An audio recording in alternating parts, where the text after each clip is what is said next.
for ene ewie insem bebre na odi bia ba transfers so ho FIFA Club World Cup ho na menyantie se ukosunyan regional headquarters fire service ho na Mr. Eric Duchum or station officer on the regional commander omo show no. Oh, okay. Ti osunyan regional headquarters. Yen champion for. Mr. Eric Duchum yes NSU birthday.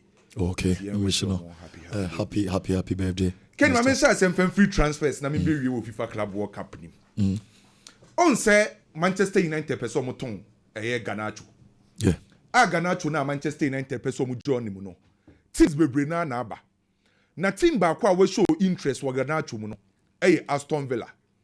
Aston Villa for ne ba Manchester United aso say omo pe Garnacho no. Omo say omo pe ni loan. Manchester for si loan de omo ntia se omo pe permanent deal. Aston Villa for so omo si kasem no ha adwen. Profit and sustainability rules na aya den say Aston Villa betimatiska akofa Garnacho on a permanent basis. Enti loan na omo pe Manchester for so omo ntiase. Ana Manchester United for so epe Aston Villa for goalkeeper Emiliano Martinez. Emiliano Martinez na ono ye goalkeeper de ma Aston Villa no. Manchester for epe. Na Aston Villa for so aka che Manchester say Emiliano Martinez 30 to 40 million pounds. Manchester for so nya ready say goalkeeper we di 32 years there. Ye beti 30 to 40 million pounds in be den. Enti can report a free England e ba nkyere say Manchester for ne Aston Villa for her say possibility swap be betima koso. Na Garnacho akọ Aston Villa. Na Emiliano Martinez eso swap Manchester United because Manchester pe goalkeeper Emiliano Martinez. Ana Aston Villa for so pe Garnacho. Enti omo her say possible swap bi e betima koso a. Na Onana Manchester United for goalkeeper. Manchester for you may decide say so mutimi nya goalkeeper bi ono no omo ne say owo soro say Onana omo beton Onana enra ne de betu dwa say Chelsea goalkeeper Petrovic Manchester for pen na Petrovic de no Manchester United na omo Petrovic na no enye so oba be number 1 but oba be second choice goalkeeper because Manchester United de omo goalkeeper list no so no akwa Diogo Costa ana Emiliano Martinez. Sa Manchester United timi nyemu baako a ana mo hwe so mbeto Onana.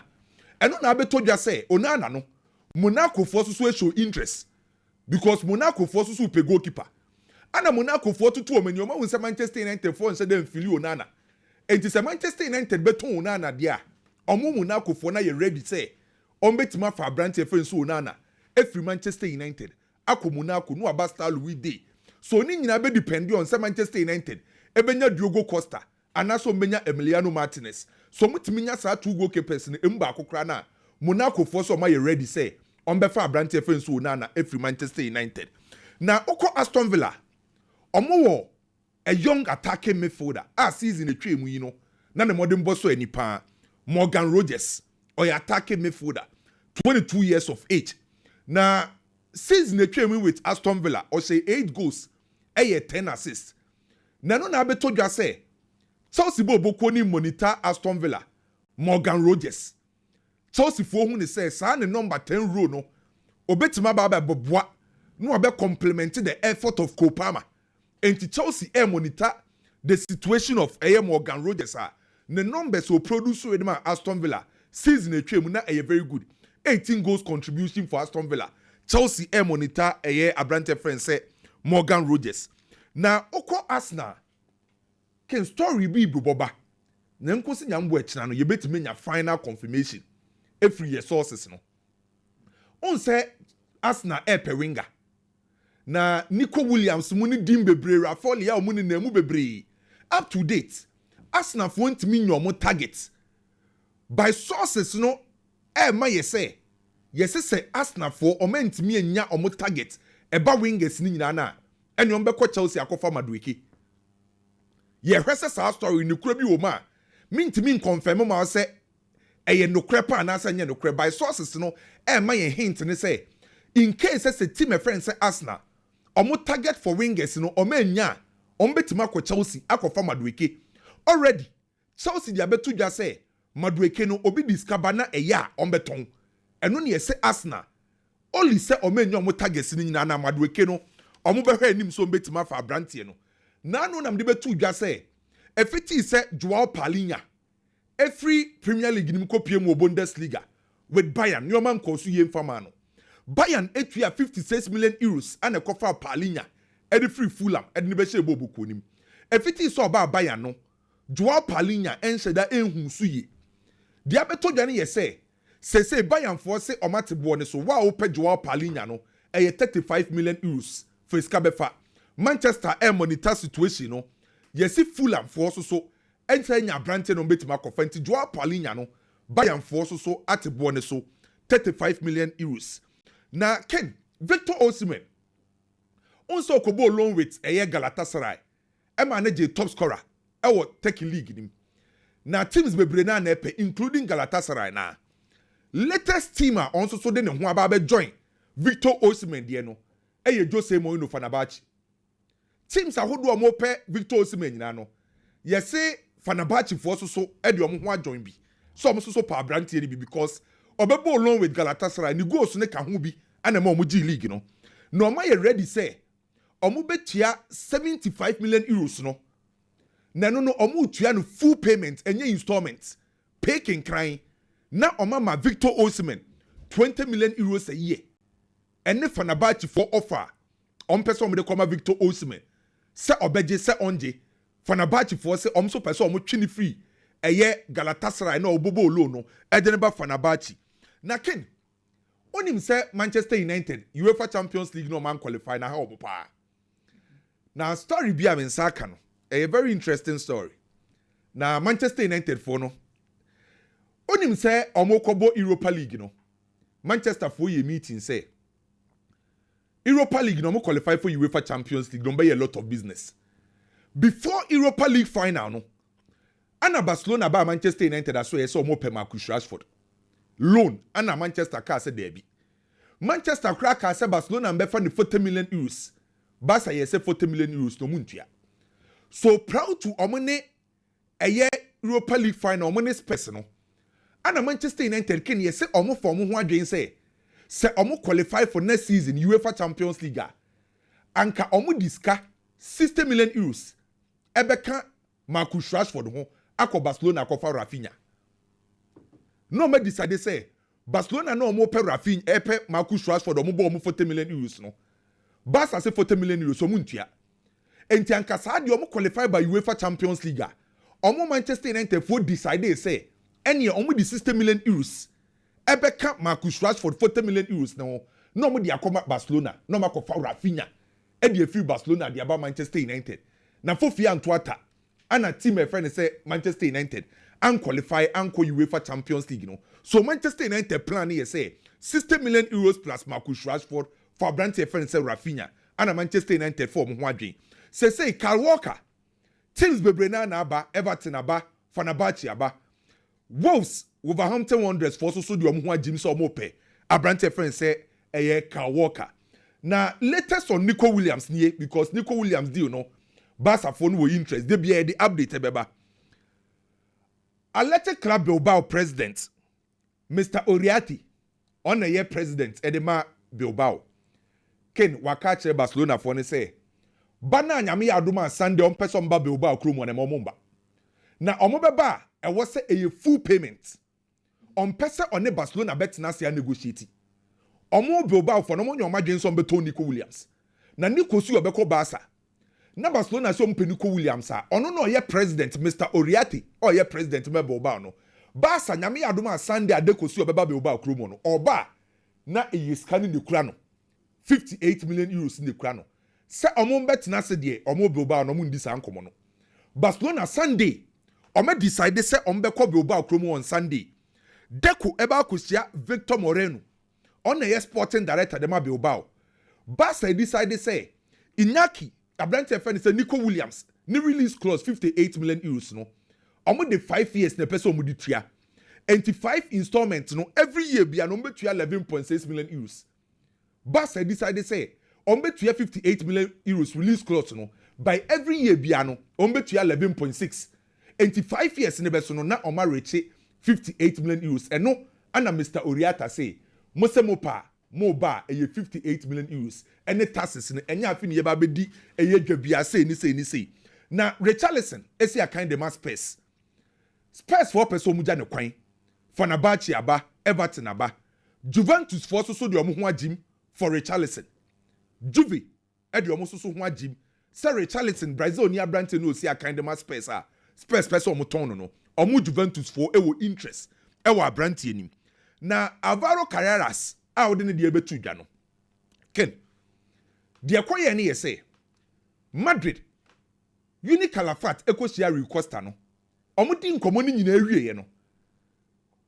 See my friend say Benfica te so 2 million euros e ma Real Madrid. Say 50 million euros no ye te so 2 million euros about 48 million euros. Madrid for say omonte so. Ana ankosi aga. Ana Madrid for ne Benfica negotiate say Samonte so na mpesi ye tua 50 million euros ni nyina na. Eni ye begia tum ye betua. Ba ye bechem eye 2 installments. The first installment, the first payment no eye 25 million euros. Ye betua mamo. Ana Benfica for say yo yate. Ano omubu so omu say the second installment na beba dabe Madrid ne Benfica negotiate the second installment enti aka first payment ne 25 million euros na second payment no aye 25 million euros na akoye 50 ano omuji tum enti Madrid for boabo omu ho akofa 25 million euros na ba eno ne ye say Rui Costa catch omu say time no de show omu no aso mama na che enti ohun ne say Real Madrid for da omu ana Mario Costa mo ne Benfica for ko register brantie no and the Kobo FIFA Club World Cup no. So Benfica for who say 25 million euros and Madrid bet your first installment no. Time no demo no Madrid for man che. Ano mu bufu yom ko register. Enti ebufo na aba ni nyina no. Eye sa installment mienu na Benfica for no ebuso no. Na Rodrigo Cascante ne Galatasaray situation ni. Rodrigo Cascante esi akande ma Atletico Madrid. Galatasaray for show interest e wo Rodrigo Cascante. Abrante fence Rodrigo di Paul. Rodrigo Di Paul eye midfielder de ma Atletico Madrid. Na abrante fence Rodrigo Di Paul no. Galatasaray for show interest ni nyina ye say omo pese omo ja Mario Lamine akwan. Mario Lamine si akan de ma Galatasaray. Galatasaray for say omo manako. No omo manako dia ene wo say Rodrigo Di Paul ana deba. Enti Rodrigo Di Paul no omo show interest e wom. AC Milan for e de bid ebe ko Barcelona for Christensen. Okay. AC Milan for the bid ebeko formu. Ken kitwe bi on FIFA Club World Cup no. On say ene Chelsea ne Flamingo ne bebo. Sa group no bi win ni first game. But no kure wom ni say Abrante friend say Felipe Luis. Ni team na wa hye with Flamingo no more form. Omo last 16 games omo lose just one. And over with some experienced players to say Yorgi no more any quality players ni bi. But me expect a Chelsea win. And okay. Against Flamingo. Then PSG lose again to a Brazilian side with Fago. On say so far Brazil for no FIFA Club World Cup no more perform very well. Obi ntimi share Brazil for no and ade amani je won ye say omo defend very well. Ana oche PSG for attack na very sloppy in the first half no, but you know Brazil for na tournament we no support no so for mo na lead omo supporters no e man kofo ni agement say omo de balloons ne nkwa say 50,000 in okay, Brazilians. Kwame, and yes, our Americans, you know, say Brazilians about 6 matches, Argentina for about 8. Others in Serbian show. Omuna and some mana ye kakra. Say European clubs in the British any fans. Omuni fans. Because I know I say Paul to Miami. Who's an independent stadium? Oh, on say Nipado do na South America for no. Omo Miami pa. Okay. Omo no mo basit now. I to say o the Ghana game eko London. Obenya fans to say the na Ghana and Nigeria. You know, a benefit to omo because most of the people stay there, so they take advantage of some of these things. Na fe omo movie on. Then I may pay for him. Say, "I'll be an over one game now winning. It gives you about 1.5 million." Is around 2? Exactly, almost 2 million. Drawn so, 1.5. Exactly, so almost 2 million. Say, oh yeah, South American club. When you and now me share Botafogo, me share PAG, we share John Testa. Say na ne ni si agia. Enye match na wa hye no kwasika kakra beba. Eno tina me gina wana me hwe Africa for na me bompa isenka. Is Africa yenya win bia. Sundowns are winning one game, okay. Ali abobo nyina but Ali team Esperance and dream. Ken me that say yes sir, you got to corner hasbeko. I know they be am empire no honestly. Got $2 million and $1.5 million per game. Shebre se sanfo. Oye lucky obishia Auckland City. Oh Ken, Shebre. And now no when you work na kotoko ne born anu na on Man City bobo. On Man City. DL Samsi. You work a crumble pa. Oh, bobo. Africa teams ni omuna bobo. It's in Paibana so kwa wish ya Auckland City. It's Ken Badaro. Media one say na was say you bedru de na hache mo mem ye twa so. Say ye twa so. Ye be ye twa so am say ni entwa ensam no so. E say Ken get any say football clubs no. Ankesefo no. They are always together when it comes to their interests. Come on, me new bedi team here. Abramovich better Chelsea. Any the kind of investments or started say oh you know, it started scaring some of the big clubs. Barcelona, Real Madrid, Manchester, Arsenal. No more wow, follow football those days, you know. They were always complaining about Chelsea. And a Chelsea for Russian money. No more Tata Abramovich because Abramovich system anymore. He was buying big. Yawani it say Thaksin Shinawatra, Prime Minister of Thailand. Ono swaba be so Manchester City mo. Na be Russia, Thailand. The government's money neighbor. Until say Thaksin Shinawatra nya issue omu move from Thailand to UAE. I want the clubs and Kesiano started some move for me ECA, European Clubs Association. Say, Nkofono, yan stop you on one. One year, your investments are ya neighbor say, ye dear yaji as Real Madrid, ye dear yaji as Manchester United, as Barcelona, no obidi nisika, eba be clear history in everywhere. So let's protect our own. Now, documentation ni muana, tio. Your one it says a cat for so top PAG. Now for a one starts eba. Those days easy. They're not domano. A Carl Hens Remenega by Munchin. Almost so giddy yansiasie. And no, and a coffee meetings upon meetings. A coffee bar say, Yan for financial fair play, Nimra. Okay. If so for we need financial fair play, no. Did buy any you? To make sure say clubs now sorry according to them susu say government and as a country finance clubs no Chelsea, Manchester City, Paris Saint-Germain yan stop one when you don't do na beba e be affect yan traditional clubs no so yan cut sade no financial fair play aba na eba no and the clubs in kids one be ya de nyame ase ya stop you ya stop you no knowing say that chibi it will affect them. Tell me about say financial fair play and mra yedi aba yedi stop clubs ni bi say we European financial fair play no league bia so woni die o say sa Barcelona for revenue the whole year omunya over 940 million euros in revenue, yet they are not able to reach the financial fair play or Spain. Why? Because we have just 25 million euros per. Just 25 million euros. But the same club as Barcelona could a revenue of over 940 million euros. In the because Barcelona ni skana AMS skada will be pa. But manage to say just so follow party ni bi. Some I don't want to delve into it so much. Ken, me can you see super say? Senyamra yadi acheche football clubs no. Let me give you one example. Here, Whoopé, one of the richest clubs in we are here. Eye Como football club be a Fabregas one. Fabregas mutim no. Unim se Onana yafana Hatomo. Na Hatono no Ken. You can Google it. You can Google the Hatono family.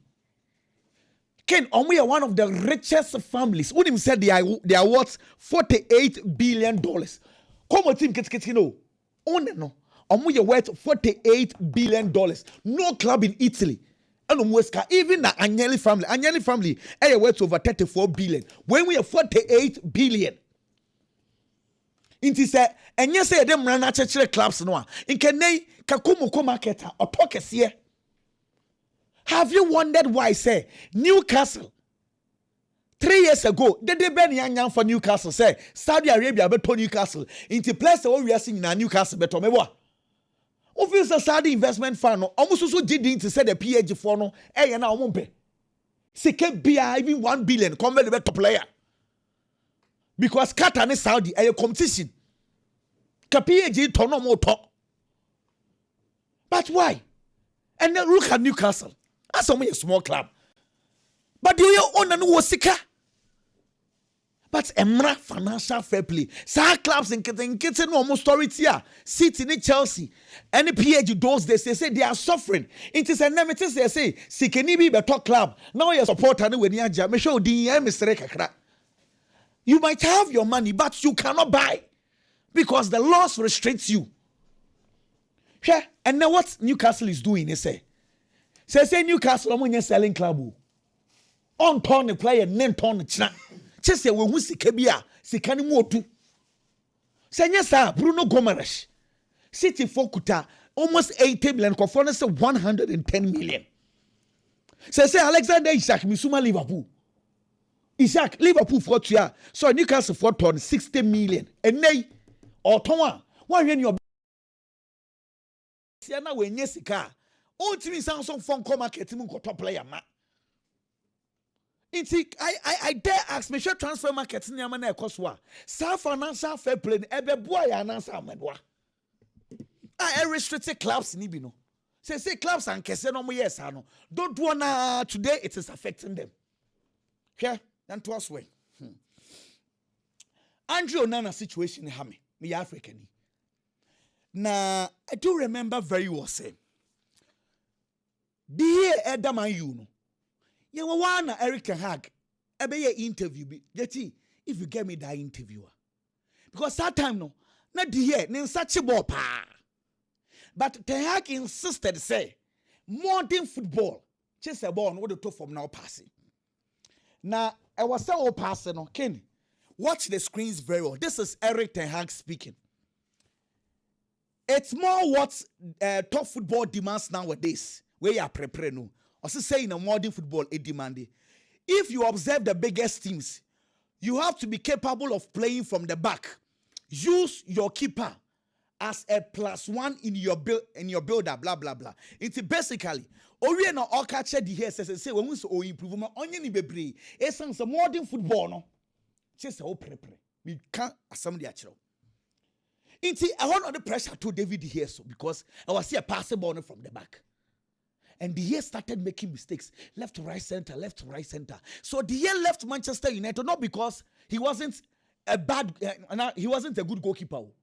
But the coach insisted, say, me pe goalkeeper the ball to form. And they call for Onana. This is why I don't get Eric Ten Hag. Onana buy. We all know say Onana so soon your goalkeeper or ball. Onana ye nimno say o ye good goalkeeper because ball ne da form or obo. It is our pamu di here because you needed a goalkeeper in the 9 bar. In the 3 months, no Manchester United asked that say ye mistakes. Say ye pass the ball from the back. And a coach in the back. Oh, nobody has said Bisaka. Nobody has said Maguire. Nobody has said Varane. After goalkeeper and say enya Onana. Coach say enya Onana from so. Rather it is the defenders. Why may your investment? They just say she ain't you. Okay.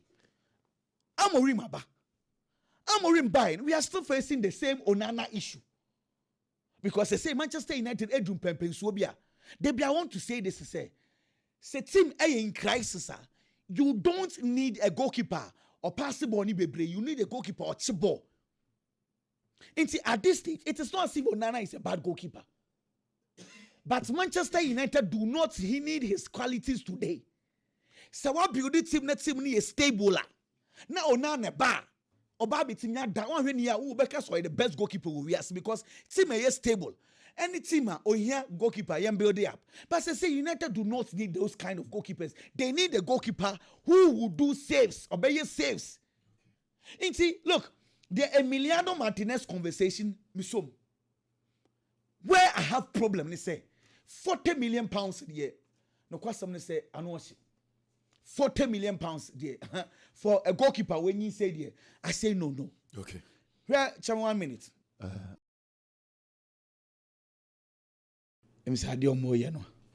Liverpool, what town more? no way you mad. Hey, Virgil van Dijk with 33 years. Konate, or you stable or bo. Young fan say on my start season no. Last year, time will be about Kube Frim. Gerard Kwansaba na omopre. Liverpool want to upgrade because Joe Gomez won't be for winning to so. They want to go out for McGay. Solid decision. Gerard Kwanza or turn obeji bear 30 to 35 million pounds. Or the Bube sister confirm McGay, he's good to go. And a good purchase. But this is where a very difficult to get McGay. Say Oba to Liverpool, say Obeye day. Obeye starter, and answer Obebo born if they free bench. Because McGay, 1 year, you call World Cup. Even less than 1 year. If McGay would want to play actively. So how are you going to convince him? Because Oba not bencher. England national team or say goodbye. And then Newcastle for convincing and say, we'll call Liverpool. I want year. Unyabimo. Until Liverpool would have to convince him. Omuni Mr. Madrid father da Konate wi. Enti Konate ni de ya obako. Ken Konate ni mbocha no. Ba Konate so na Madrid for na dada no. But to goodness sumsa. Inti Oba be bona Konate at na bench. Magay born ne born ye Virgil van Dijk type ni bi o. Odimbo oyade. But on se Konate dey any different kakra. But anyway, let's say this. Biggie. Ken. Boss yankwe. Ken Mama Shasia kakra bi on na nkoma na ne kwakudi. Magay is an established player at Crystal Palace. He's a player while establishing and was the captain for Crystal Palace Bobo Kono. Consistently, Obobima Crystal Palace.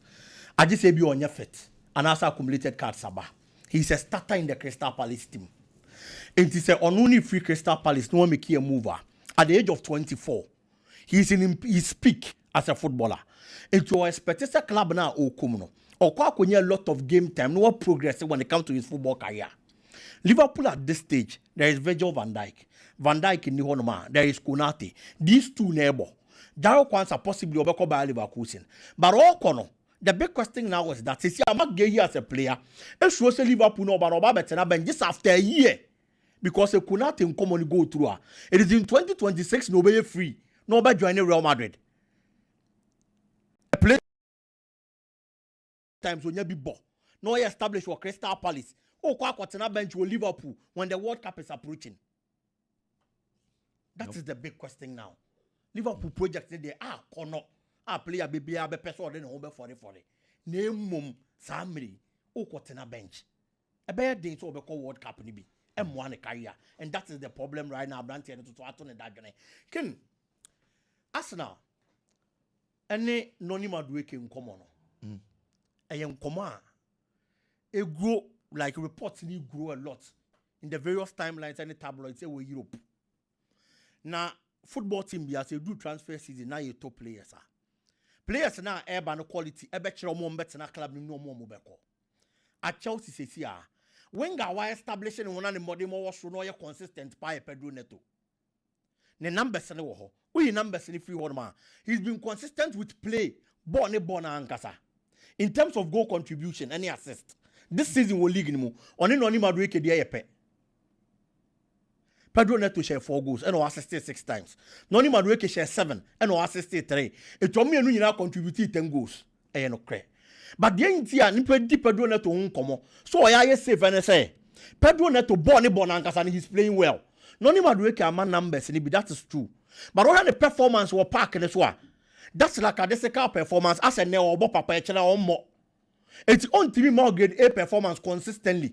And that is where the problem is. There are other players who are arriving. Ewa Chelsea bobo kodi. Last night you do William Estevan home komo. Oba. Onone ba Chelsea bobo kodi. Jeremy Gittins in komo no omon ton cheneye. And komo mo train club World Cup no mo dim komo finalize bibia. So there are going to be other wing players omo quality ne wasro and the chain only madueke there when it comes to performance. And no na kwa in access sa brantie no. Say could use our stage in there was ordinary any chair baby for. Fortunately for him, Arsenal are back into the frame. And Arsenal supporters need to solve a problem. Because some of you say Abranti and Modimo Nisro. But they be a Mikel Arteta ni Arsenal as Ken. Mikel Arteta is a coach, he's a builder. Your coach is about football, about team. Teams no more fan. You always have to get them grade A players and some normal team performing. And answer a lot of the players on Mefani grade A players. And sana more money to me a conkai. But there are coaches like Mikel Arteta. I want to be for players from nowhere. No, I'm transforming players, you know. I'm a players the more control, and also my baby than the big players. Said you're not judging crop here. Or Dortmund, even at Liverpool. Said you also transforming certain players with their style of play, you know. Arteta is that kind of person. And I know the mammy GDA, so bet me up was or far branch and Quadia and Awasano. Obi bet me a Raheem Sterling case. So Raheem Sterling is a player and the Modemon Conkai or Chelsea. Or Bar Arsenal still, the Modemon and Conkai. But Raheem Sterling bought our Premier League. Time on your opportunity. Raheem Sterling has been in the Premier League and in the limelight since 2012-2013 season. The football age 31 years in December ken. It is a player or you already done. It indicates in here different. But at Arsenal, a lot of the players are more big boys in Yano. And Mikel Arteta and the Pejam Nancy anymore. And now open wingers some more do Premier League nima. Who to be Moni Martinelli in film. Martinelli was a nobody. From a lower division in Brazil, our baby PM Arsenal. Papana Yenua Juma Maene, open one of the best wingers in the Premier League, I'll be Bonidin. And I boss Sakadin as an established winger. Oh, Premier League Nimene Arsenal. Saka was a left back or Arsenal. And your coach, a friend, is Mikel Arteta. And the best Sabranti any ball, a pushing you anymore, and ne, or you're one of the best oh Premier League Nimu. She quite fast for Mikel Merino by, none near man shadam conkin from Mano. Time Arsenal in striker. Yes, son in position. He was transformed into a number 9. Our baby boy, any number said the Arsenal Bobo Kuno. And I know the Mamiya GDA. So Mikel Arteta Juma wire on other players. A brand independent that so no more money call for no. We Arsenal supporter now to say Mikel Arteta for player bia. Kopim se play and the ball by flop no. You don't have to talk so much. You don't have to worry so much because we're transforming certain players. I'm on my baba, big players, I'm top stars. I will ask now Bobo Kunim. And I am sure. So bet me I said Jumana be on Noni Maduike. I'm on the performance into a page. Can Chelsea Ebo Flamingo? Ewo Club World Cup anymore. Na so I heard Chelsea in the first game. Chelsea money was ropa against Los Angeles. But me feel say Los Angeles team now match Chelsea that kind of competition. I may expect to say a Chelsea team at the Bema. Their performance wasn't that good. And the Chelsea dominated Enya Bibia and SSO Nyawo Park. Flamingo on the other hand also won the first game. On also win 2-0 to say Chelsea DNA. A dominant performance. And no Mumi Lucia. Everybody will have to prove at the quantity or no, just on top of that particular group. And we shouldn't forget that the Club World Cup has been keenly competitive because Unya win be a kin Unya $2 million. And based on that amount of money, I win the BID Banintino. And we'll be making sure to be putting on the A game. In the Chelsea first game, Nicholas Jackson, and if you said the presence of Liam Delap, man, a performance, let's say Kaka, Echo Stroke Kaka, at least the kind of true pass at Jackson, the Maya, and I'm so Emma Chelsea on the first goal. And idea unlike Jackson. It is trying to add something different to the style of play just because there is another player. And play an hour battle. Either he makes you better or he puts you on the bench. And I know never boy, I'm a nearby conquer with Chelsea anymore. Liam Delap so Kakrebino Babina boy, you know. The performance was okay. Player me expected so better back to the party. BM and the amateur Chelsea and Enzo Fernandez. Can gradually he's becoming the new Frank Lampard of this Chelsea team. You could just say yeah, man of franchise. Abe Piacho. And Onana Lampard the match Chelsea no. Even on bad days are almost in the crampono. He finds a way to be assist and also be share. Yes. And anything that make us say or yeah than the new Frank Lampard for this Chelsea team. In 2025, Chelsea play a BN one more goal contribution channel. Was 6 and was 66. It's whenever Chelsea plays well, he's at the party. And I believe saying so back to the party and Emma Becon kind of Chelsea Bobo. But I don't see Flamingo say Chelsea a fan so to say Los Angeles no. Between these two teams, a very difficult. So now some Americans will be on lose game. Argentine clubs and then Brazilian clubs and all. Chelsea the best first team will be real man. I don't see Chelsea winning, but I mean who's a Chelsea to be losing? Draw. I'll go for a draw. Okay. A goal scoring draw possibly 1-1.